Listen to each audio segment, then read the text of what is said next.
So you're playing against somebody in ranked, and you see that they just got a big chain and they just fired it at your face. No problem. It's a long chain. That means you got time to think about it, build up your chain for a counterattack. But oh no, surprise! It was only a 4 chain! And you just got sucker punched, unaware, and you're down for the count. Odds are, your opponent may have used a technique called cushioning. Cushioning is a way to safely segment off your chain in order to fire off a portion of your chain to annoy your opponent, or to defend yourself from similar annoying aggression from your opponent. The important part is that you now have options to do so. The hard part about cushioning is that there isn't really a hard set pattern that you can easily see visually. But we can make this much easier to understand if we apply what I went over in my previous video on vertical chaining fundamentals. If you haven't seen that lesson yet, I strongly recommend that you do that and then come back to this video afterwards. Don't worry, I'll wait. Once you're more comfortable with vertical chaining, then we can take this a step further. Let's have a look at this chain real quick. We actually have multiple options here. If we took this chain at face value, all we need is a blue to finish this chain, right? If we were to pop the reds, it would either become a 2 chain or a 5 chain.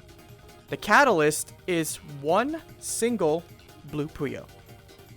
Schrodinger's blue Puyo will give you more options in battle.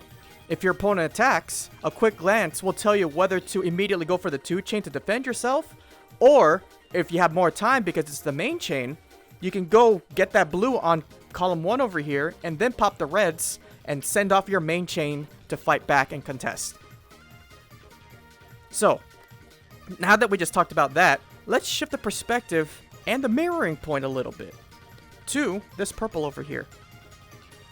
Now, if we use the purple as the mirroring point, what do we need to finish the chain? We need a red, purple, and blue, in that order. Conveniently, these pieces over here will help us build like that, like so. Now we have a similar selection of options like in the previous example. If we pop the purples, then we have a 3 chain.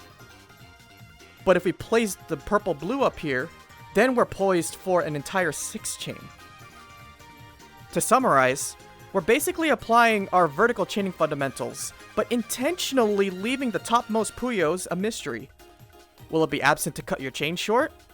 Or will it be present to complete your main chain and contest the big chain battle? That's up to you to decide in the heat of the moment. If you got any questions, go ahead and raise your hands in the comments below. If this lesson helps out and you would like to see more, I would really appreciate if you can support the channel and do the YouTube things down below as well, so you also know when the next mini Puyo lesson goes up. Until then, keep practicing Puyo, and I will see you next time. Take care. And if we apply what I went over in my previous video on so close! But surprise! It was only a 4 chain! And you just got sucker punched! Unaware. Ah! Damn it, Kay!